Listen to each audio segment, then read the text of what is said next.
Record button, yeah.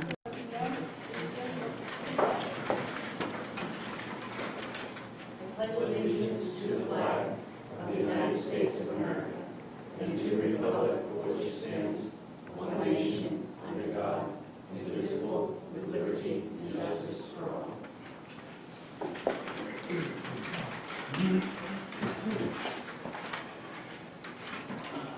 Good evening, everyone. This is our first school board meeting following the election of school board members. Welcome tonight Roberto Miller as a new school board member. Welcome, Roberto. And we have Wendy Miller, who's re-elected as well, and Dustin Ramey, who was re-elected as well. So congratulations to all of you, and welcome back. Our first order of business this evening is to take nominations for the chair of the school board. Once the chair has been elected, then they will take the position here, and then they will take over the meeting and elect the vice chair, and then we have other positions that we go through as well. So with that, we can entertain motions or nominations for the chair. Nancy? I'd like to make a motion to nominate John Blank as chair of the board. Second. Are there other nominations to consider? I'm actually going to ask, I'm going to nominate for Wendy Miller.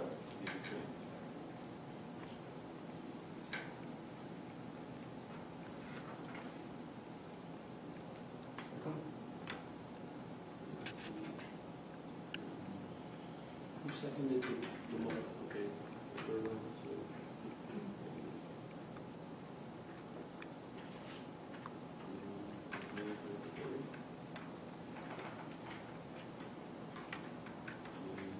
Seconded by Roberto. Okay. Nancy, your motion was seconded by Gina. Jan.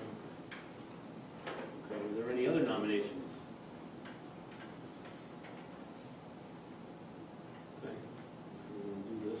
We'll take them in the order in which they came out. We have a nomination for John LeBlanc on the floor, with a second from Jan. All those in favor of John LeBlanc as the chair, signify by saying aye. Aye. Yeah. And opposed? 1, 2, 3. That's it.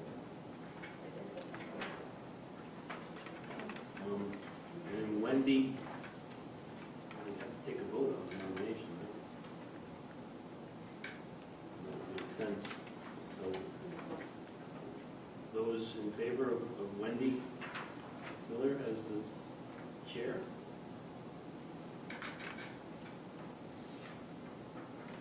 Three. Opposed?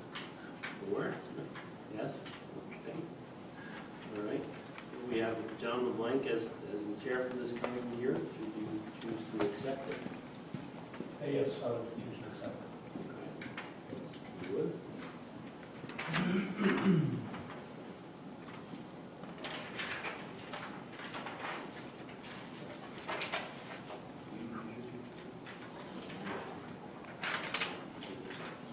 But I think he uses. Yeah, he uses his, so he's going to plug that one in.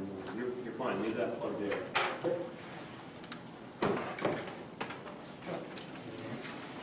Well,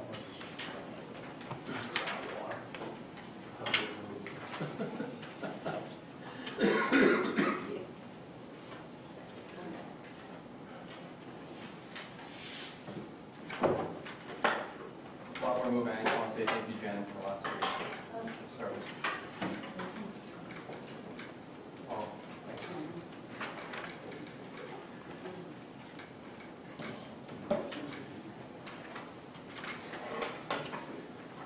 Mr. LeBlanc, your first order of business is to take nominations for vice chair.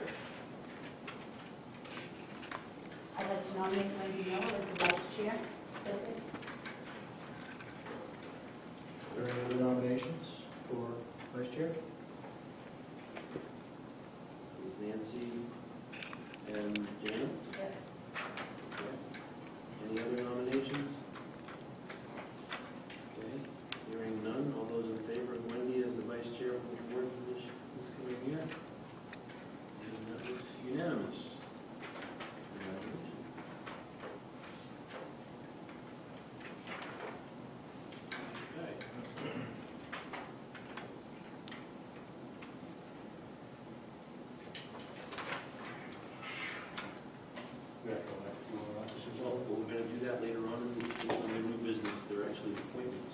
So,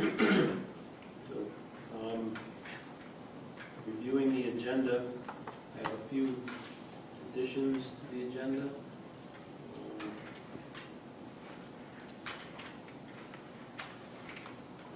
Under admin reports, I'd like to discuss the last day of school.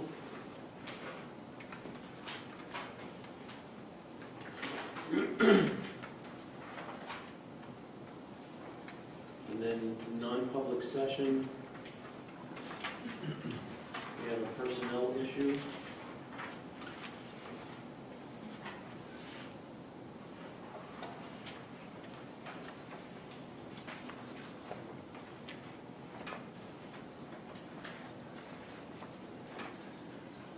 And I'm sorry, under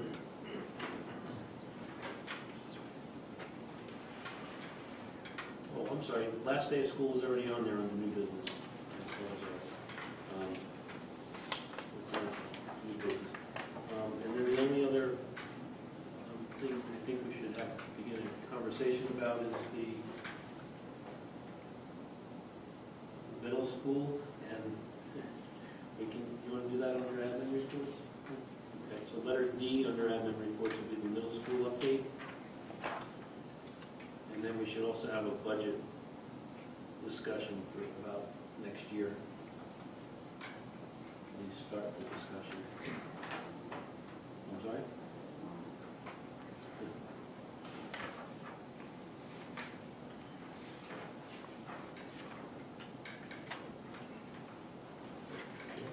That's it. So, minutes of public and non-public for March 4th, do I have a motion? I make a motion to accept the minutes of March 4th, public and non. Any omissions or edits needed here?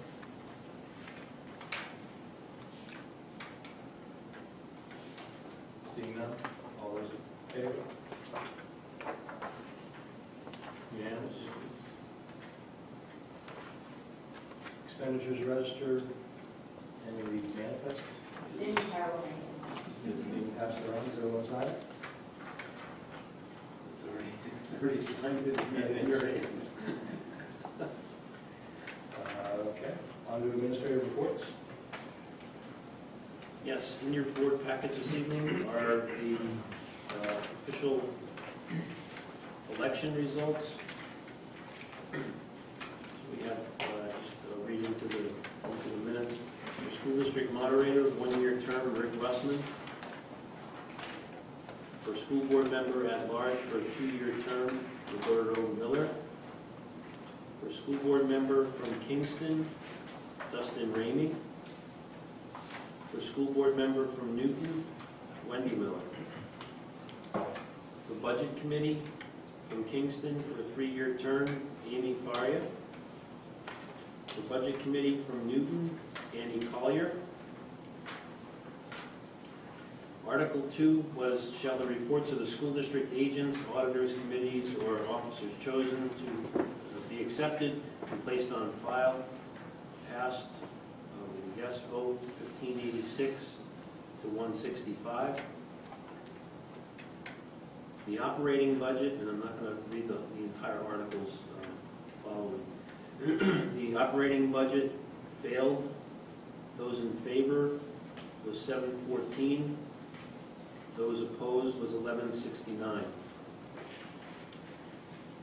The support staff agreement, Article 4, passed. Those in favor, 946. Those opposed, 805. Article 5 was to expand the use of the facilities use revolving fund, passed. In favor, 1141. Opposed, 687. Next article, Article 6, establishing a capital reserve fund for the Sanborn Seminary building, failed. In favor was 676, opposed 1151. And Article 7, establishing a capital reserve fund for technology, failed. Those in favor, 7:10. Those opposed, 11:20.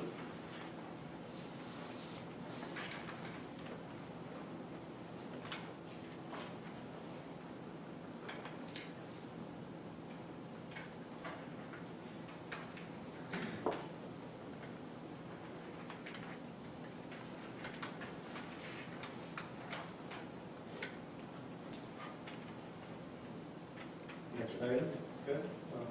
Any comments on the election results?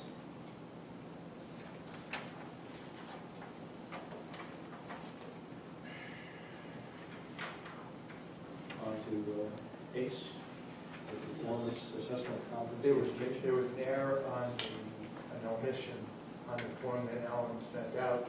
If you look on the front, it mentions 8th and 9th grade, or 9th and 10th grade taking PACE.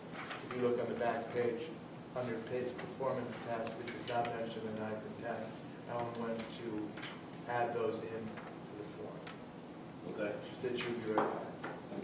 All right, so we're gonna come back to that stuff.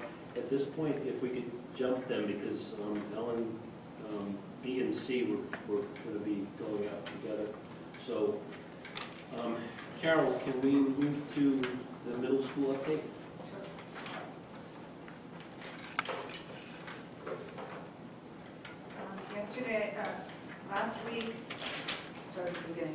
Last week, we brought in a contractor to secure the roof trusses at the middle school so that the structural engineer could come back in and complete his final report. We received that final report yesterday. And so I have also heard from the district's insurance carrier that the insurance carrier will only pay for the side of the roof that had the damage. But this is a symmetrical roof, so what you do once out of the way, you have to do that. So but they said that it would be the district's responsibility to do the other half of the roof, the repairs that need to be made on that side. And so we're just receiving this and digesting this information. The question that, I guess the most pertinent question is, if in the end, the district is going to be responsible to pay for half of these repairs, how would you like to proceed? Because the school district has a policy pertaining to bidding requirements. And so if you would like to have this project bid out, and this is school board policy DJE, which is located on the website. If you would like to have the project bid, then we'll need to hire an engineering firm to have a full scope. They'll do the bidding for us, and they'll vet out, qualified respondents, and we can bring you those bid results. If the insurance carrier, Primex, is going to be paying for half of the repairs, does it make sense to move forward with the firm that we've already started working with to shore up that roof? I guess this is a decision the school board needs to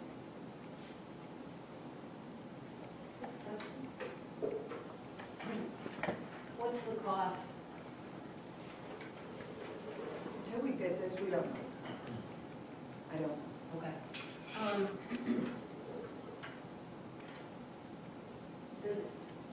Could that conceivably mean there would be potentially two different contractors working on the same roof? Is that a potential? Depends. I would hope not. I would hope that you would decide you want this bid out. If that's your decision, then we'll go through that process, and half those costs would be borne by Primex and half would be borne by the district.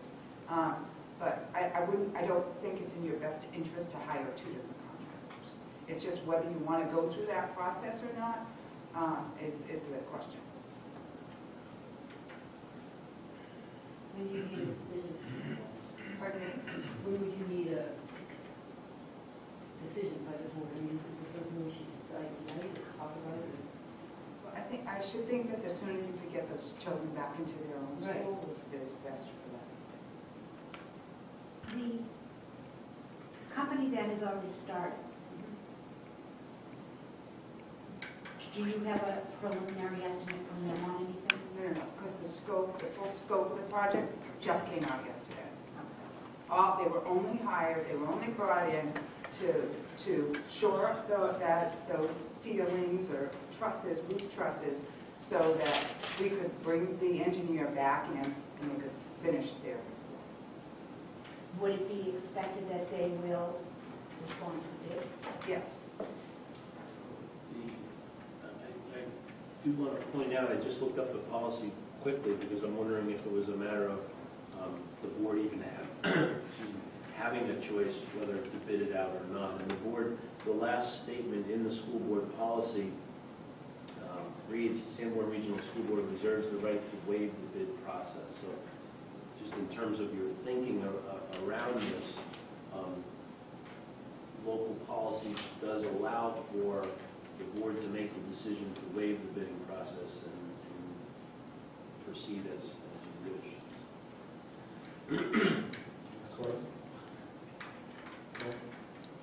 Is it a true statement that there's a potential, I think from a prior meeting, you indicated that the vendor who was responsible for the original roof at this point could potentially win the bid?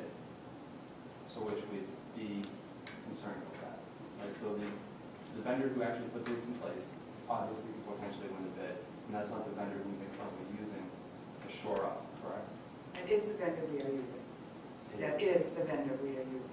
There was no fault on the vendor's fault with regard to construction defective work. What came out in the end is that it was the snow load, in the report that just came out yesterday, it was a snow load on the roof.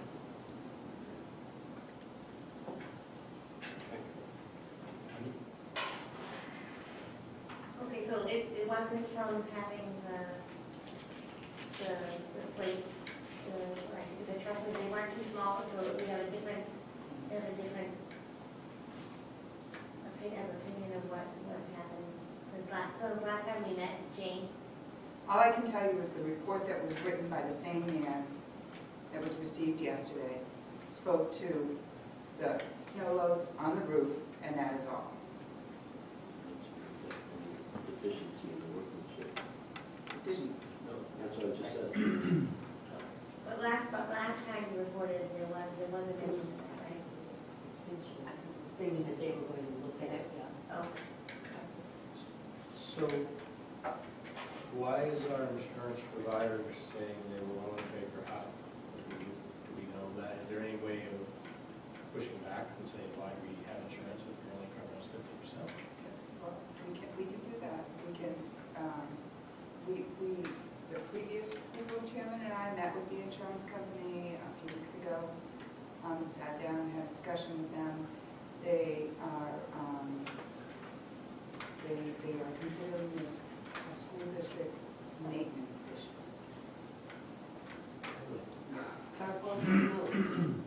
So we certainly can push back, and, you know, at this point in time, we've received their opinion. We would, you know, need to make a decision whether it is, you know, something you want to pursue with legal counsel.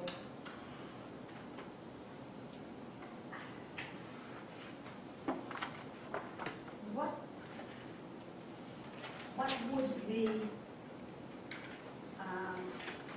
workload for the other side? What's the scope of the other side? I don't imagine it would be the same, or would it? So, all right, I keep forgetting to turn my microphone. So there are 18 roof trusses that are broken or damaged on one side of the roof, and that's the side that had the issues. So if you can picture, each side of the roof is supposed to mirror each other, okay? So for those 18 trusses that actually split away, of course they're going to have a different scope of work to fix the other side, because the other side hasn't. So what they are, the structural engineer would like to see is on that other side. They can't compel you to do this, okay? They can't require you to make the repairs on the other side. I think it's in your best interest to make those repairs. But what they would do is take a platform, plywood, and put it on each side of the truss. They use a gluing mechanism that withstands temperatures, and they would also use nails to secure those, and that would essentially make those trusses much stronger.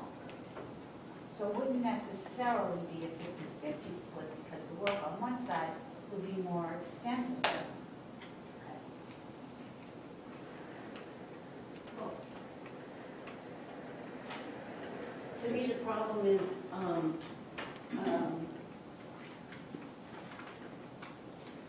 expediency.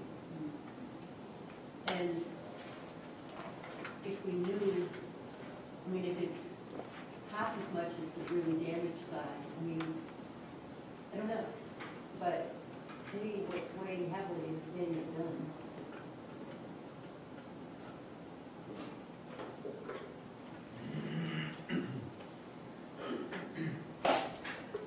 If we forego the bidding process, is that just because of the fact that time is of the essence? And the firm that shored up the roof we've used in the past for other projects?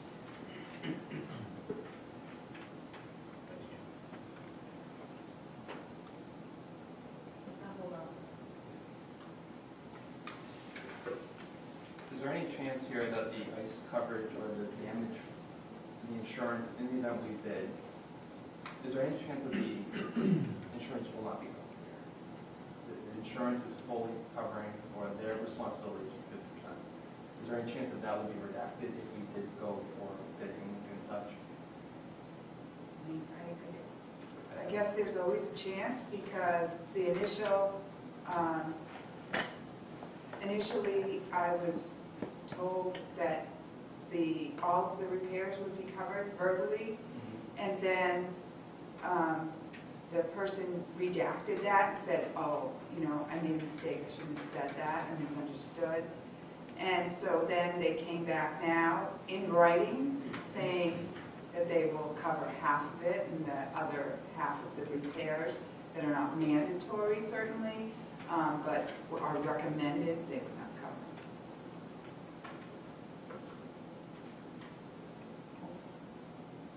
I'll make a motion to waive the bidding process, but in the estimate or the cost, the final cost, I would certainly like it to be broken out for the damaged side versus the non-damaged side, and the insurance company, even if they're saying 50%, I don't believe that that would be all that they would be responsible for. So I would like that clearly stipulated. Can I just interject in this motion? Yes, you may. So when I said 50%, I mean the half that is damaged, that withstood the damage, that half that is not damaged, they would not cover. Not assuming that that is going to be a 50-50 split. It's just, I guess, perhaps I didn't communicate well. Sorry. There's a motion on the floor, I believe. Is there a second?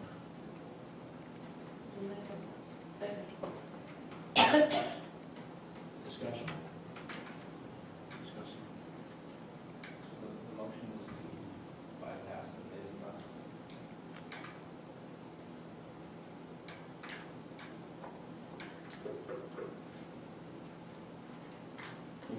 Please go first. I guess my question is, it doesn't have to do with the motion, so I don't know if it's the right time to ask it, but if we have to pay for the other half of the roof that was not damaged, where does that come from, I guess, in the budget that's coming down? We haven't had that conversation yet, but can that come from the facility use revolving fund that was just expanded, potentially? I mean, I'm just curious as to whether or not it's going to affect the budget. I know it's early to tell, but that's my question. So that warrant article doesn't take effect until July 1st. But I think that we have managed our budget this year very tight. And I believe that we will have enough money in our operating budget to make the necessary repairs. And what's helping us here is that the roof can be repaired in place and it doesn't have to be removed, which was just another complication and additional cost if it had to be removed. More discussion? Still? Sorry, I guess just my final comment is that I think it's baloney that they're not covering the whole roof, but, it has to get done, and the kids need to get back in school, so we have to do what we have to do. I'm challenged to support the motion right now because ultimately there's an unknown dollar factor. And even though you just stated you think we'll have enough money, I think we're well over $100,000 just for snow removal alone. True. So ultimately speaking, as a taxpayer or as a community member saying you're going to allow a company to come in and just provide a service with an unknown dollar figure, it's really hard because it's going to be well over $100,000. It's going to be, We have to accept it, right? yeah, but if you don't go out for bid, how do you know that ultimately you're getting the right service and there's no competition to compete against what needs to be done? And better yet, it's a blind acceptance when we're currently in a position because we had someone we trusted to do something and maybe we didn't get right documentation, maybe we didn't get properly educated, maybe it might be a process of many things. So by putting together an actual bid that has specific things in it, ultimately you're providing ourselves with a safety blanket saying we knew we asked for this, we knew we asked for that. We have an engineer coming in saying you need to ask for this, you need to ask for that. So allow for the professionals to keep our roof on, keep our kids in the classroom, so then we're not here 10 years down the road again. I'm just challenged to support a blind acceptance of unknown development. That's what I was going to say earlier, and I held off. I just feel like I understand the urgency to get the kids back into the school as soon as possible. I think they're doing okay where they are right now. And I just think that we kind of owe it, to the taxpayers to show that we're going to do the bid and make sure that we're getting the right thing. How long in general does the bidding process last? I mean, how long does it have, I guess there probably is a certain amount of time it must take in order to allow people the adequate time to do the bidding. Do you have a timeline for what it would take if you go out to bid? Typically, you're looking at 2 weeks for an engineer to draw up all the formal plans to, design the scope, and then a month to bid the project. How much additional cost does going out to bid cost us by having the engineer draw up the plans, approximately? I think the costs balance themselves out, because you go through that competitive bidding process. So I personally, I believe that they it probably would be a wash, but I'm not certain of that. But I would say probably somewhere in the area of $3,000 to $5,000. For the engineer. Historically, have we had construction companies come out and do anything similar in scope to any of our buildings? What about just construction in general? Yes, And but we typically use an architect or engineering firm and bid the project. They design the scope, they bid the project first, they qualify the candidates that, that have responded, and, disqualify ones that they believe that are not appropriate. So that's our typical process that we use. typically, how many companies bid? About 3, Is this one of them that does usually? yes. Because we've had the engineers involved to date, How much more, to go to Corey's point, how much more is involved in terms of the engineering and developing that scope? It seems like the engineers have already been in there and have identified what needs to be done. So what, So this is the forensic engineering firm that you're hiring, which is not the same engineering firm that you would be able to use unless you also hire that same firm, which is an option. essentially we started from scratch. Well, I mean, the district had an engineer, if you recall, the district had an engineer, a structural engineer involved, when we had actually been in contact with that engineer over the weekend before the incident happened because we wanted opinions on all of our buildings, and then that unfortunate occurrence we, I guess, experienced. And so he was involved early and issued reports with regard to his opinion. So it's not as if he's a stranger to this.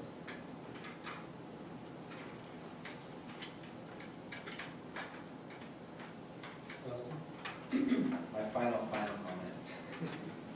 So here we are in March, so we have April, May, and June until summer comes.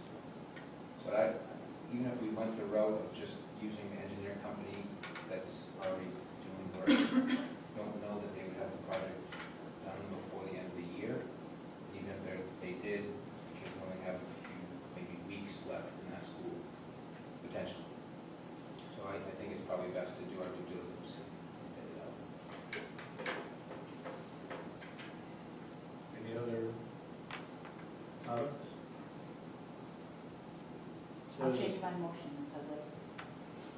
like we can vote on it. Well, we'll see. Let's vote on motion, we'll see what happens. We'll vote motion, so there is a motion on the floor To waive the bidding process. to waive the bidding process.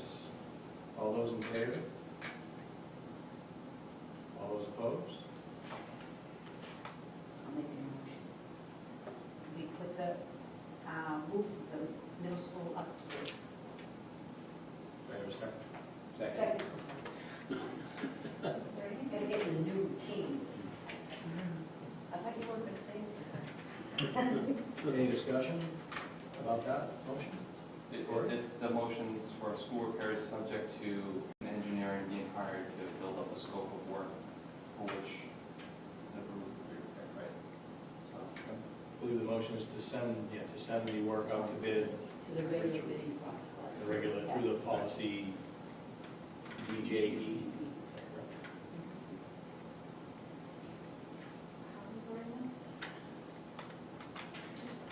To send out to bid the repairs to the middle school roof following protocol.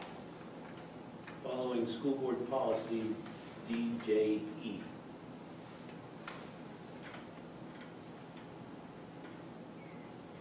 Any more discussion? All those in favor? Unanimous? All those opposed?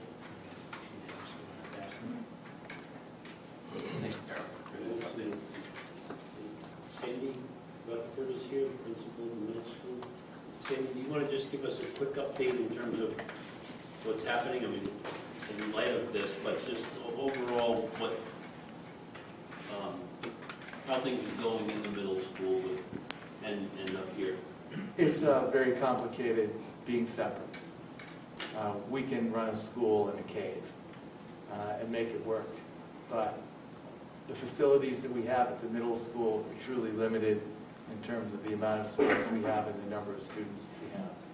The high school, I think the 8th grade here is doing better, but there are some issues with that also, as well as just the need, I think, for the high school to get their facility back. So I'm not in any way in disagreement with the way that you went. It's just very sad to not be back this year. And that basically is what the process means. We really hope that we'd be able to move back by the end of April vacation and get things back, but obviously that is not the case. So we will be back next year. We'll make it work. And I think it will be a good but complicated end to the year with the 8th grade celebration and things that we need to do, because the space is truly limited and will probably be limited until we're done with school. There are no big issues that we have in terms of either staff or students, and the students here have been very reasonable, and the staff here have been phenomenal in terms of the high school staff does. So I think it's just, it stretches what you have when you separate like that. It makes it very complicated, but it's doable, and we'll do it well. So, thank you.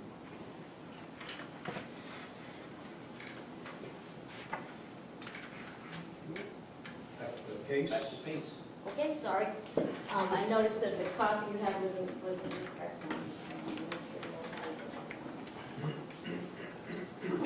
So Ellen, we have 2 agenda items, performance assessment of competency education and smarter balance. I think we might be taking those together though. Okay. How easy that? Use the table. So, first of all, did everyone get their, No, I have them right here. oh, okay.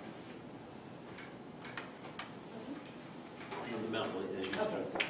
So, I am hoping that everyone did receive Dr. Blake's announcement about the PACE announcement for us as one of the districts in the United States, actually, and 4 in New Hampshire that are doing the project that we did an overview of a couple months ago of what it entails. So we did get approval for our project, and I wanted to outline how this impacts Sanborn and how the Smarter Balance impacts us, because they will go together. So being a PACE district, I think the best thing to look at is the assessment map down below, because it's, first of all, it's got nice colors and everything, it's very clear. We're part of PACE because we're a competency-based organization, and I wanted to take a moment to underscore that the definition of competencies in 2015 is not the same definition of competencies in the 1970s. I think there's like a real disconnect there about that. Competency education is significantly rigorous. It's the direction we went to raise all of our standards in our districts. The idea of a competency being that you're adequate at a certain level, in our system, we have many opportunities for students to totally outscore that, to be much more exemplary beyond that.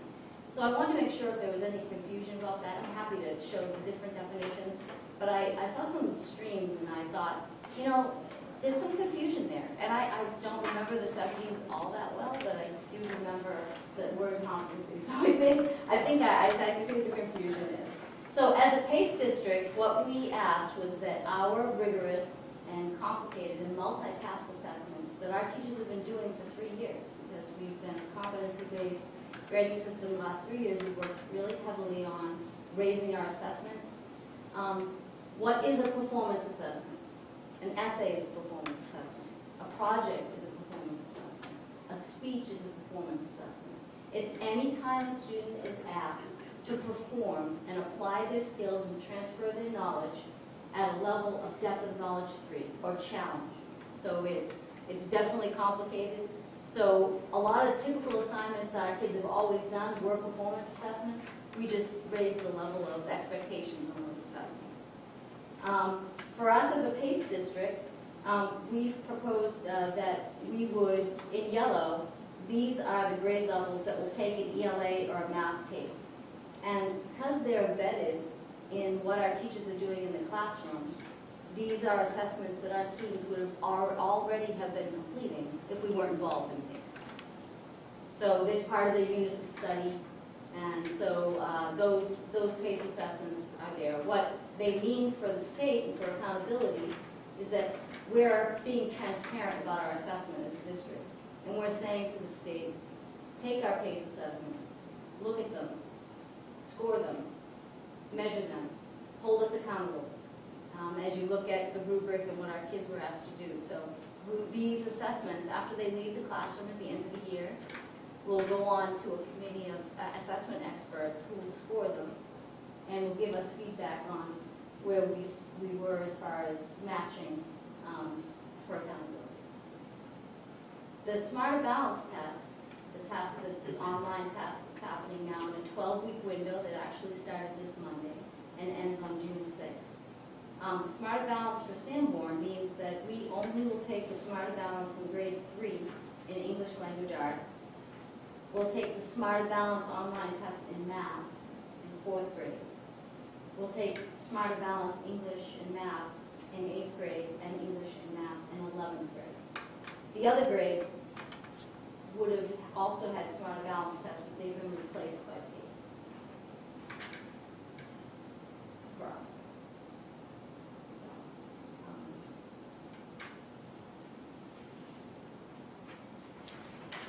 yes.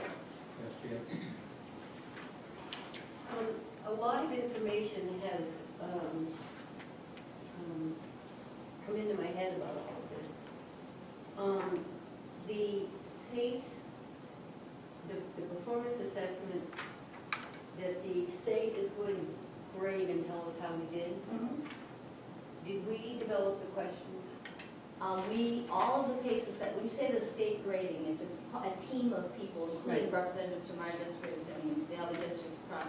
All the PACE assessments were developed as a common assessment across all the districts, so we all agreed to them. So everybody who's doing this is going to be essentially measured the same way, everyone has to play the same They have to have the same rubric, well, they have to have the same expectations. What's key is that the design of the performance assessments, all the expectations, argumentative writing is ELA, so the expectations for what argumentative writing needs to look like for a grade 4 student, and if that's part of the assessment compared with other 4th grade students in the PACE project. Each one of the teachers were allowed to incorporate the units of study they're doing. We're not exactly doing the same things as Rochester in the spring, so we were able to ask questions that were a little different, but they all came down to doing research, and there were steps, and we were guided by the Center for Assessment and Center for Integrated Assessment. So we had some real guidance in building those, but we did them collaboratively, and they're common. So did the teachers who teach the subjects that are going to be evaluated, I'm probably using all the wrong words, but you get what did the teachers here have input into, or however, you know what I'm saying? Fix Yes. my words. They totally designed them. Yes. Okay. Just to back us up a little bit, the way the process worked is over the last year and a half, the 4 schools have worked together collaboratively to develop these performance assessments at this level, at our local level, our teachers working together. Came to agreement on what those performance tasks should be. Those tasks were then uploaded into an assessment bank based on a set criteria. Once in the assessment bank, each of those performance assessments was then evaluated by folks from the Center for Assessment and other national experts. Linda Darling-Hammond has seen them, one of the foremost authorities in performance-based assessment. They've all reviewed these performance assessments. So they're not just, the local English teacher making up a test and giving it to the kid. It's been vetted and we've made sure that it's a rigorous assessment by their standards. And frankly, many of our assessments that were developed with the groups, we've received feedback on that we've had to beef up, for lack of a better word, to make sure that it met that rigor. So while the assessments have all been developed locally, they've all been vetted at the national level as meeting the criteria for the assessment to be used as a PACE assessment. And there's another whole statistical layer to this, that the feds are looking at being able to compare what our students are doing in PACE with what other students are doing with the Smarter Balance assessment. So there's that piece as well that will be measured by the feds. We don't have to worry about it.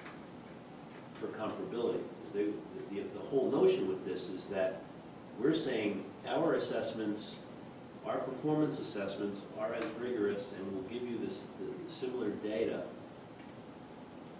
comparable data that the Smarter Balance assessments offer. And our position is that we believe students will perform better because the study or the performance assessment is embedded in what they're studying and what they care about, and then it's connected to their grade. And that just seems way too common sense, really. I mean, So the assessment, talking about grading, the assessment will be graded locally by our teachers and used as a grade for the student's score. Their grade in whatever class it is, English, language, arts, or math. Then during the summer, as Ellen started to talk about, those assessments will be evaluated and assessed again, scored again, by folks at the state level. It will be some of our teachers working with other teachers, but also CCE will also be overseeing the scoring and the validation to make sure that, you know, we're not saying the kid's got, you know, one score on a rubric and the state folks are saying, not so much. So there'll be that comparability there. It's all based in research, and there's a lot of research being done as a result of this. So we're essentially under a microscope here. I think to the question, you might have a question, how are teachers feeling about this? I think our teachers have worked really hard, and they'll tell you they worked hard. And I don't think they're afraid of that. I think they're relieved to not be taking the Smarter Balance, because the Smarter Balance in the off years that we would be taking it would be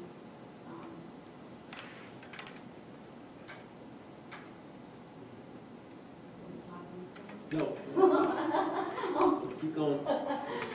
that they feel that this is a lot, they've obviously been invested in this work because they know it's a better way to assess kids, and it's a better experience for kids, and we have better results that are more connected to what we're teaching. But listening to some of the other schools right now having to deal with multiple grades during Smarter Balance, it's quite an undertaking. And so I think they feel somewhat relieved that we know what grades we're taking it in, but it's a little bit more manageable for us. So I think they're feeling a little relief in that way. I don't know if any of the principals want to chime in terms of what their experience has been, either preparing the performance assessments or gearing up for delivery of those or Smarter Balance. I think I'd just add that if you think back to the past 2 years when we've come at the beginning of the school year and talked to the board about what our goals are, the previous 2 years we've really been focused on assessment, because that was the next logical step in our progression as schools. And what performance assessments have really helped us do as a staff is things have come full circle, because we were focusing on curriculum, so the standards. It led to instruction that was going to allow us to best help students meet those standards. We moved on to the assessment piece, and performance assessments are the best way to assess competency. So as Ellen was explaining, that level 3, the transfer of learning, taking skills that students have learned and then having to apply them to a problem or a situation in which they aren't familiar, and that's competency. And so the performance assessments that our teachers have been building over the past few years have really come a long ways. And now they're used as exemplars. What we're seeing now, which is very exciting, is that through the assessment, it's now changing instructional practices, because teachers are identifying where gaps may have been in their instruction, where where students may be struggling, and they're able to make the changes immediately. And so it just keeps getting better and better. This process is incredibly rigorous, as both Ms. Howard and Dr. Blake indicated, but it's something that our teachers across the district have taken on with the knowledge that the information they're gleaning from these assessments is better than anything they've been able to get before. And Ms. Howard also indicated the amount of time that the Smarter Balance is taking, and I can say from what my own children are saying, coming home having taken them this past week, it is extensive, and it does interrupt the learning. And what's great about these performance assessments is that they are embedded in the units that teachers are engaged in with their kids, so they're timely, and then they're able to respond immediately. Whereas with a lot of the other standardized assessments that we've taken in the past, including this one, we won't get the results for a while. So then the time has passed for us to be able to make the necessary tweaks in instruction for kids so that they can continue to progress. I just think that was one thing I wanted to mention as well. And I didn't know if anyone else wanted to speak. No, yeah, go ahead. On a less ethereal note than my friend John Vanderwell's, practically speaking, the 8th grade is taking the Smarter Balance in both ELA and math, and Mr. Shore has worked on a 10-day schedule to take those two tests, the Smarter Balance test for the 8th grade. It's not only time-consuming in the sense of having to take at least parts of 10 days out of class, but the amount of computer time and the amount of computers necessary to really pull this off. If we had to do it at all 3 grade levels, it would be incredibly complicated for us. And with thanks to the high school, where we can borrow or steal computers from them to use to get this done, it's still going to take us 10 days. So it is quite a process. Yeah, it's going to be a 10-day schedule for us too, just to get grade 11 through. We actually presented it to the teachers today. A letter is going out this weekend to parents of 11th graders, and we'll be having a meeting with students on Monday to kind of brief them on the whole thing. I mean, there's absolutely no doubt it's disruptive. There's no doubt that the test itself is removed from the classroom. It's removed from the instruction. And so there's not as much investment as there should be or could be with students or with teachers in what kind of data we're going to get from that test. The performance assessment work has just been outstanding. The stuff that is coming out of our teams here at the high school, the collaboration has been phenomenal. The feedback that they're getting from the Center for Collaborative Education when they're submitting these pieces up to get reviewed, they're getting feedback back. It's improving what they have for a rubric. Picture this. Last Friday we had all of the math teachers here from Sauhegan High School, Spalding High School, Epping High School, and Sanborn High School. We also had all the English teachers here. I spent time, Sandy spent time up in the math. John was down here in English. We had math teachers who are all teaching geometry, for example, the group I was in, sitting there looking at a performance assessment that they had built together, that they had administered to students. They had actual student work there, and they're going around the room as a group of 20 geometry teachers from 4 high schools trying to decide where that piece of student work falls on the rubric so that they can be sure, regardless of which school the student comes from, regardless of who's grading that assessment, they've calibrated it so that a 3 is a 3, regardless of where you are. It was bringing up so many great discussions amongst the teachers of what they look for when they're putting together assessments. It's just raising the bar for everyone in a really good way. And to sort of equate that to money, I'll just make a point that our involvement in PACE, we had to bring a lot of things to the table. We had to be a competency-based K-12 system, which we came out of the gate doing early. We had to have a committed administrative staff, and our principals have been amazing for this process. We had to demonstrate that we were willing to collaborate, and in return, all of this professional development, which you can't capture, maybe in a career. Okay? Every one of our teachers has received STU grants. We as a district have not had to pay for what would probably be the equivalent of master's degrees for these people. And this is our entire staff. That's 200 and how many teachers?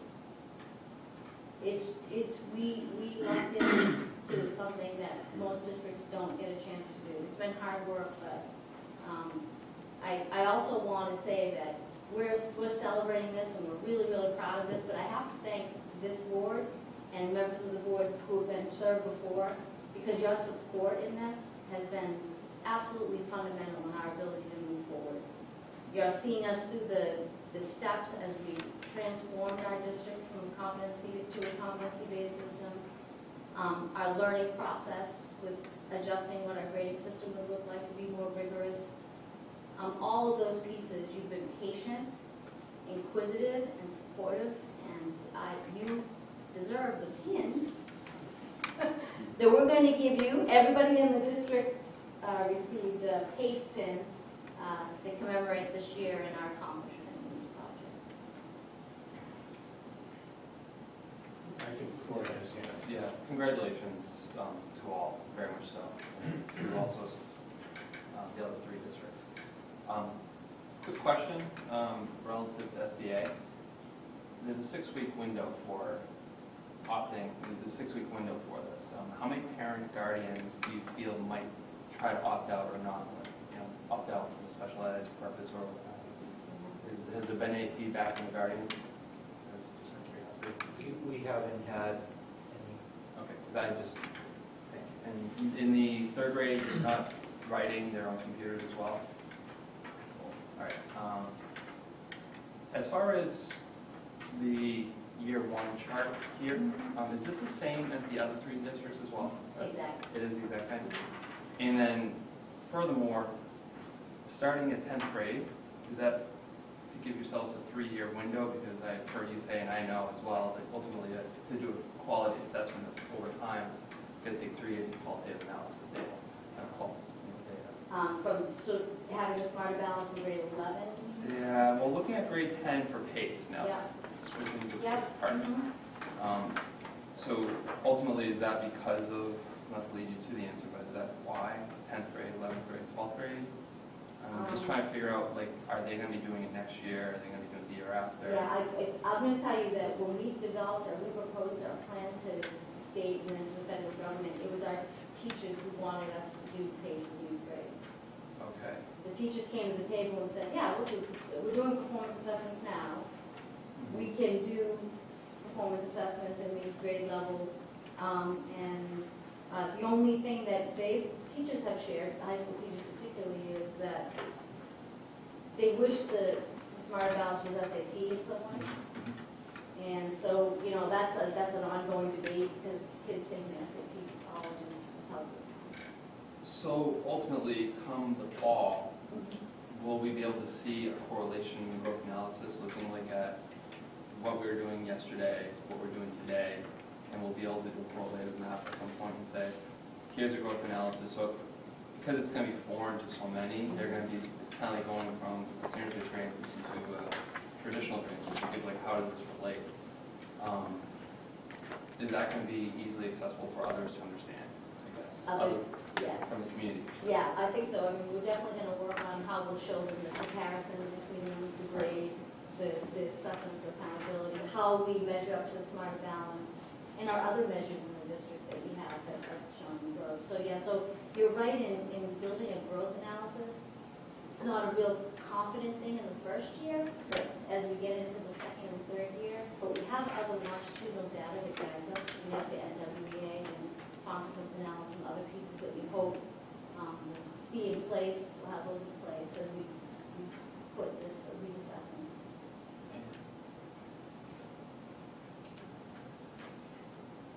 I have a lot of questions, but congratulations, it sounds wonderful. But my first question is, if the Smarter Balance is to provide a national standardized tool to measure progress yearly, from grade 3 to grade 8 in comparison. How is that growth determined over such a long 5-year period of time? That's such a good question. So just so you know, in our original proposal, grade 6 would have ELA, grade 7 would have math, and grade 8 would be PACE. That was our original proposal, and the federal government asked us to move Smart Balance to these grade levels. We originally had this stagger, and from what I'm told, after this first pilot, as we complete our year in the pilot, we will have some input into how we will rearrange this a little bit. Particularly 4th grade, as you can see, is kind of a busy grade. And we'd like to sort of like spread out the experiences. I'd rather have the Smarter Balance more in a sequence, so we can check in with that. So the second part of my question is, if I understood what Dr. Blake said correctly, is that with the PACE assessment, the feds are going to be monitoring that in comparison to the Smarter Balance almost. So do you at some point see the Smarter Balance being completely phased out at all grade levels, and there'll be a PACE?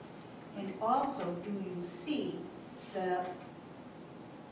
under the science categories, the PAs, more of the PACE being filled in for the PAs? Yeah, I'm not sure how the state, how we'll weather this first administration of Smart Balance, and probably most of you would say it isn't really fair to judge it in the first year because it's going to be rough no matter what, it's an online assessment. But I'm hoping that our results in PACE offer an opportunity for other districts to see that they can come in. The key thing is that there's an ELA, English Language Arts Performance Assessment in Smart Balance. It's short, but it's based on the same exact competency and standard that we have in our PACE. So we're able to make that correlation because we designed all of our performance assessments on the same claims of Smart Balance, so they're aligned to each other, and the expectations are the same for performance. The other piece to that is that the feds are responding in part to the whole notion that students are being over-tested. And so this pilot is a response to that concern, in that they want to see if local performance assessments that meet the rigor can measure what is currently measured by the Smarter Balance. I mean, you've heard from folks here about the numbers of hours that are involved in the Smarter Balance assessment, and the amount of time that's lost, instructional time that's lost.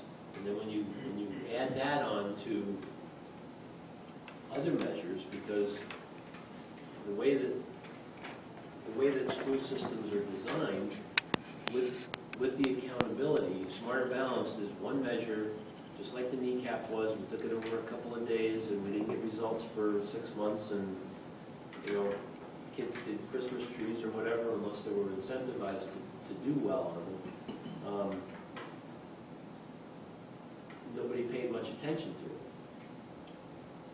That concern is still there with this assessment, whereas our PACE assessments are in the classroom based on what you're doing in the curriculum at that point in time. It takes it from being an event to being embedded in what you're doing every day, and that's the goal. I think the best way to relate to this is if you're a mom at home and you've collected all of your student work, kids' work, and it's in a folder, and you can pull it out and it's all evidence of what they're able to do. Do you have any multiple choice tests in there? Because they don't tell you anything. So as a school system, we're looking for evidence of student work that's deeper and richer of what kids are capable of doing. I think that's. And just one more question, just for clarification. The 4 schools, they're the only 4 in this pilot program in the state that are doing this assessment now. The only 4 in the country that are allowed to do this right now. in the second year of the PACE pilot, there are 4 more schools waiting in the wings that have been watching what we're doing this year and will be able to join in the second year of the pilot, but also from New Hampshire. But using the initial 4 that put together the whole program itself. Yeah. So this program that was put together by Sanborn and the 3 other districts will be the cornerstone for all other districts when they come on board with this, and they're only going to allow 4 for next year as well. Because it's still a pilot under the federal guidelines. That was our multiple trips to Washington DC earlier in the year.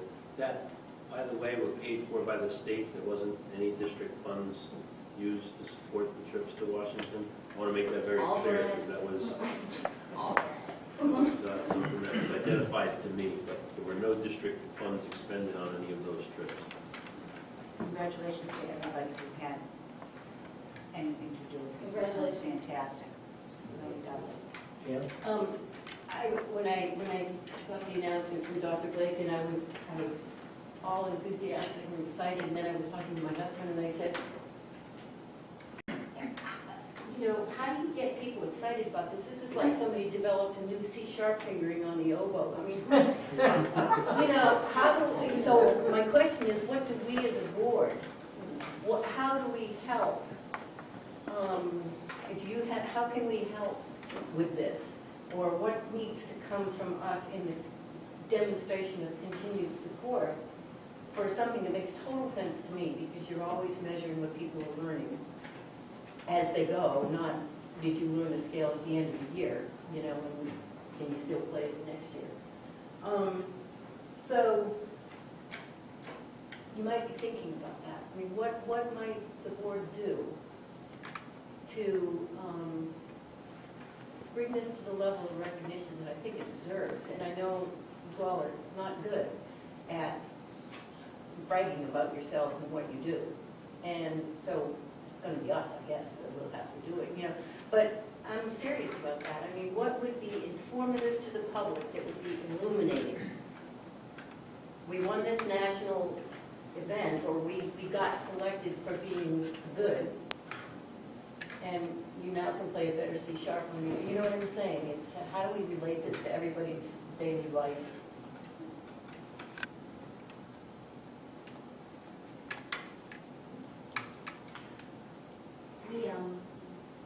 I respond to that. Please. I think we've shown you, we've demonstrated to you, and we have a lot of parents in the system that know that we're really pushing students, that we have higher expectations for them. It's evident, they talk to us all the time about it. We need to get it out there that there in no way are we doing anything that's easier here. We are definitely, we have high expectations for our kids, because by the way, they're worth it. And so that's why we're doing this. But we definitely have a perception in the public that I just want to mention, I'm a Sanborn graduate, 1980. So when I say this, I'm not quite sure that the public really wants us to succeed sometimes. And I think that I feel a little bit like this is our way of saying, we're putting this out here, we really want to show you that we're transparent about everything we're doing. I'm hoping that will change some of that perception. Because I think as a Sanborn graduate, I can tell you we've had rough times as a district. And it's been hard to get over some of them, and I'm talking about 30 years worth of before. So we're in a much different. The experience is so different that these kids are having than what everybody else in the community pretty much had when they did school.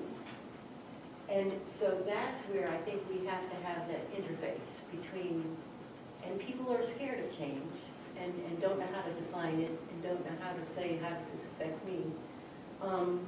So I think somehow we've got to get better words. We know that by just doing the work, by communicating with parents, by sharing with them the report card, every day a parent comes up to a teacher and administrator and thanks them for what we're doing. Every day. It's one parent at a time, but we're getting there. So maybe we need to have that on the website, what people say. And And many of our, I'll say, opponents don't even have students in the system. They're basing it on what they knew or what they maybe hear from others, or speculation, I don't know. When did you listen? I just wanted to ask how we were going to communicate, since there's no parents here tonight, since there was a lot of talk on social media about stuff, but no one came out tonight. I did get a couple emails. It seems like a lot of stuff that was questioned to me kind of was answered tonight. But how are we going to communicate with them that we're not, that all the kids are not doing the smart balance? And, you know, how are we sending out something more formal for people that don't seek out meetings? The individual grade levels that are taking the smart balance particularly will get a detailed letter about their experience, and we have, actually, this chart, it has all the definitions of things. It's kind of difficult for parents sometimes, but we have several letters going on. So when we get like a notice, kind of like when we take like the other tests that, you know, eat good in the morning and all that. We haven't started any of our assessments. I did send out, and it's in your board packet online this evening, a formal letter just to the community, to parents and guardians, just indicating that we have been selected for the PACE pilot, what it means for your child in the district. So that is out. It's posted on, I think, all 4 web pages at this point, as well as in your school board packet this evening. And there was actually a piece sent to the paper. It should be in tomorrow's paper. Are we gonna do it in like backpacks? At the middle school level, 2 of the folks that in the front office are putting the letters together. They're going to be sent out with each of the students at the beginning of next week. And it is also, the letters in terms of the timing of our tests will be posted, if they're not already posted, on our website and also in this week's bridge. Yeah, and we'll be doing a mailer, and it'll be in the newsletter this weekend too. Ours will be in the newsletter this Friday and mailer next week. The same would be true of Beatty as well. Correct. We haven't started our assessments. I don't want folks to Right. think that we're doing this No, no. behind, we're behind. I know that Mr. Bender also indicated that his daughter, Yeah, It started? son and daughter both started theirs this week. Yeah. But they're doing it at every grade level, so their schedule has to be such that they are able to fit all the grade levels in. We have a luxury really of being able to, so our 3rd grade is going to be taking one of the assessments, and then our 4th grade will be taking one. So we're spreading those out. Our 4th graders will actually take it first, that first full week of, March 30th is when we'll start there, and then the 3rd grade will take it after. So the week prior, which is next week, we'll be sending something out to everybody. And my son actually started it this week in Glasgow also. So we actually, at the high school, got special permission to actually start ours a little bit earlier than the window should have been, because if you go by the rules that Smarter Balance has, you're not supposed to start the high school test until 80% of your days have been met, which, because of all of our roof issues, would put us on May 4th, smack dab in the middle of AP exams. And that means we would be pushing it out to pretty much jamming the entire assessment down these kids' throats the last week of the window and praying that nobody's really absent, which to us made no sense whatsoever. So we did talk to the state. They were okay with us doing that. So we'll actually be starting on the 25th of March with a practice test. And then for the most part, there'll be 9 identified days in April that we test. going back to something that Ross asked earlier, the whole notion of all of the other assessments. And Mr. Stack just alluded to it, our 11th graders, in addition to taking this, have the AP exam that they need to work out. In other grades, we have SAT, we have NWEA assessments that students take every year, Fontes and Pinnell assessments that students take every year. So there's a lot of time that, had we been taking the Smarter Balance in every grade level, think of the amount instructional time that would be lost. So we're fortunate in that doing this PACE pilot, it's only it's a significantly lower number of students that are losing that instruction. Ms. Miller, our letter indicates that we will begin the Smarter Balance the first week in April. So I got a few questions I want everyone else ask. Just a couple. Again, I just want to make sure, so before we got accepted in this pilot, we were going to have to give the Smarter Balance at every single grade level? Well- 3 through 8 and 11. Or what's that? 3 through 8. It was, okay, so everywhere where we're doing PACE pretty much, Yeah, it would have been SBA. yeah. And just administering the test to the 11th graders or the 8th graders is 10 days in duration, I assume? The kids aren't taking tests every single The day. kids, yeah, so for 11th grade, they're basically 90-minute test sessions. So there'll be and there's 3 sessions a day, so we'll get the entire grade into groups of 60, and they'll all test in one of those 90-minute sessions for 10 days, yeah. 10 90-minute set. Basically, you're in a group of 60, and you're every day for 10 days, you're doing 90 minutes worth of Correct. Smart It's Balance. not consecutive, we broke it up, so there's a couple days built in, like in between math, before we start English, so that we can do some makeup exams in between. Because there are some rules that you have to have so many days between certain things. Very complicated. There's absolutely no doubt about that.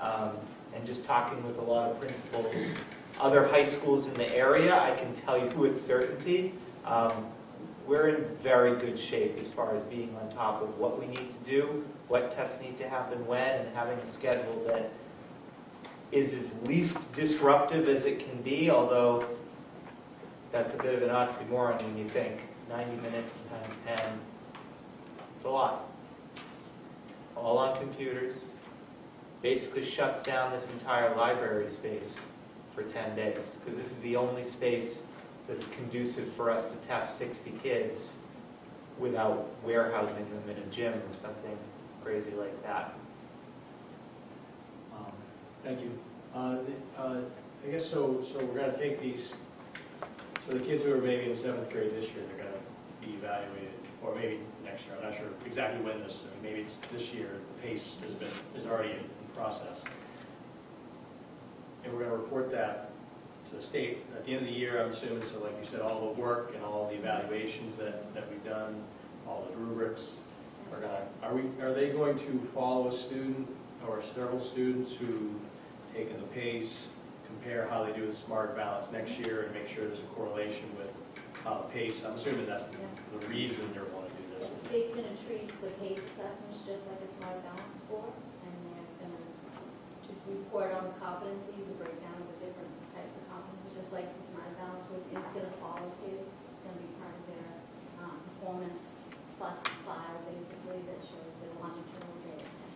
So is that what we actually will report to the state too? So next year, when the state publishes, here's how all the schools in the state did on their assessments, will our scores be in there? The PACE scores will be the scores that we report to the state, and they'll be treated just like everyone else's? The state is working on how they will work on how we will report out, but yes, the goal will be that we be with all the other districts, and that our assessments will be measured up on the Smart Balance, so we'll still be tracked like that. And student growth will be tracked. So how long is this pilot supposed to be? Do we know, is there kind of a 2-year window? We have 2 years. Initial pilot is 2 years. And I guess it's just a question, does this actually save us money by not having to administer the Smarter Balance test for all the grades? I don't know if it costs us money to administer the test. It certainly costs time for the students, for the staff who have to administer it, and education time, teaching time. But I didn't know if there was a cost for taking the I don't Smarter know Balance if test. there's not a dollar cost unless you were having to buy computers, which we're not in a position to be able to do. The loss is in instructional time. It's one of the reasons why more discussion, I think, is going to happen in grade 11 around the SAT, because the Smart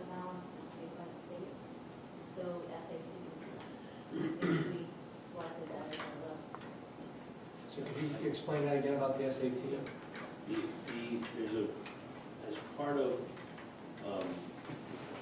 the waiver that the state of New Hampshire is looking at in terms of No Child Left Behind assessment in general, there's a component to it that looks at having the new SAT, because it's being revised, the new SAT that comes into effect next year, be used as the 11th grade assessment. And the feeling is that students take that seriously, although not all students take it, but they would have to under that premise. It would be paid for perhaps by the state, and that would replace the Smarter Balanced Assessment at the 11th grade. Now, the legislature, I actually testified on yesterday, to the House Education Committee, explaining the PACE program to them, and with me were two of my colleagues who are looking at the SAT suite of assessments to be used at the high school level in future years, and they also testified to it. So the legislature is very interested in it because, again, it's a test that more students take that would have some validity to it in terms of taking it seriously. I think the high school level is probably the biggest level where students don't take it seriously. Reading the Smarter Balance or the kneecap test because they read it. I think Corey has hand up. Two things. One is, right sense, like the shape of the sugar. And I apologize, I don't know this answer, and I haven't been here for the last 2 years during your pilot with the cohort. And I've been here for a fair amount, not for duration. Does Sanborn, or has Sanborn, or will Sanborn be working with the cohorts to develop a curriculum that is currently outlined surrounding these competencies? Or is there any timelines for that? So all the assessments, Smarter Balance and PACE, are based on the Common Core, I understand. which is standards. And the curriculum is developed at the individual schools and district level, whatever things they decide to study that they work on in argumentative writing standards. So it's like it doesn't dictate, the core doesn't dictate what you do for lessons. It just tells you that third graders need to write complete sentences and there's no. Yeah, So that's very background with that. but are we responsible for developing a curriculum for K-8 or for the high school that's aligned to the assessment that we're about to go ahead and deliver? Because it's embedded in our Okay. curriculum, we designed it to begin with. So you're already saying, And think of it this way, they didn't tell us what to do, we offered up what we're doing. okay, okay, We said, these are our assessments, this is what we've developed, and that's what we said. here we go. Okay. And they measure the same standards you were going to ask our kids to be measured on the Smarter Balance. And then I guess my last comment in teacher evaluations. How does this work in regards to, because ultimately I'm all for you guys, I mean, the teachers are working harder than they ever have. It's actually rigorous enough for the student, and it's really rigorous for the teacher because we're getting better data.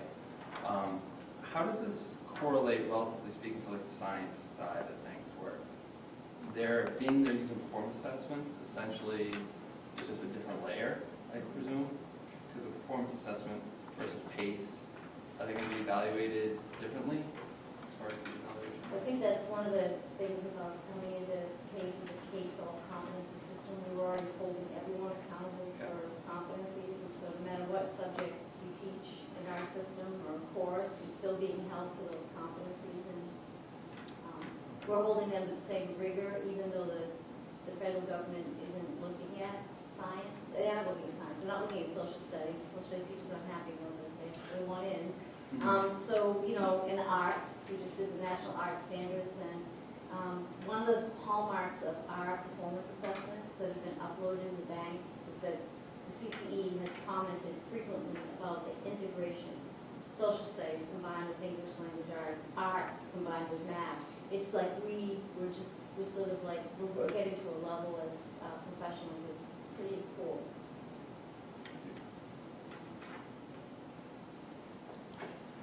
Nancy? Actually, I read Dr. Blake's letter. I was going to ask what prompted the 4 districts to get together, but you were approached and asked to do that. They put out an application and asked some districts to come together, but each one of the 4 districts brings something different to the table. We're all different sizes.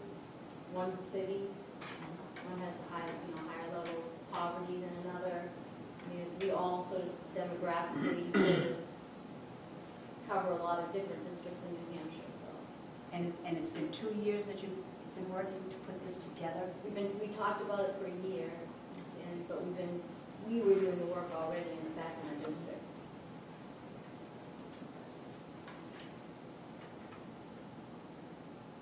Any other comments, questions?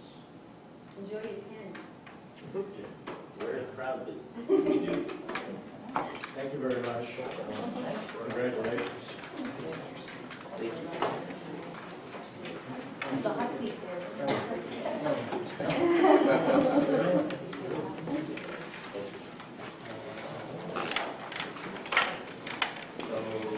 Discuss the budget? Yep, so I put on the agenda this evening, later this evening, put it under administrative reports, but I'm looking for some guidance from the board. With the unfortunate result of the polls, we have yet another default budget to work with. So we, in essence, need to move from the proposed budget to the default budget number, which is $586,000.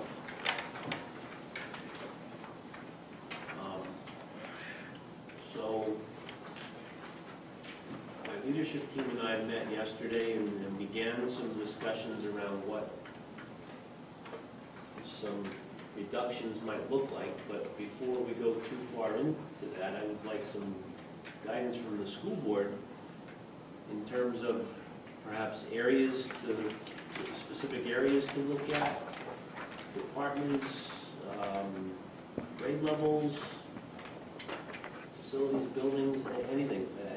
I want some guidance from the board before we start making recommended reductions. $586,000 is what we need to find, I suppose, or reduce in the budget. I suggest looking to sell and sell on seminary campus. Finding alternative funding. Finding alternative funding through selling property and or something else. Right? Sorry. So that we have to go on one. That's okay. You just asked for an opinion, I just gave it. What counts? I didn't hear counts. It has to go before the voters. Right. So, Sorry. Okay.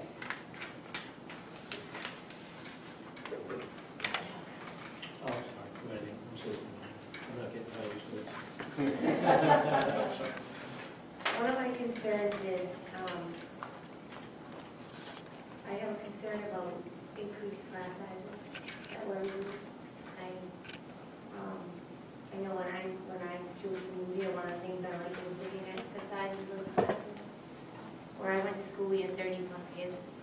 I don't want to see that happen to us here, so that's something that I want to refer and hopefully keep our policy and help them with that.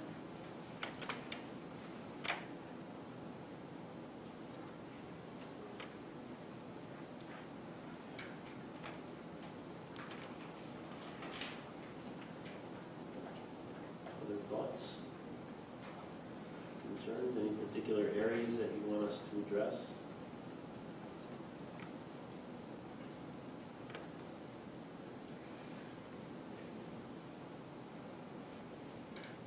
Yes, Wendy.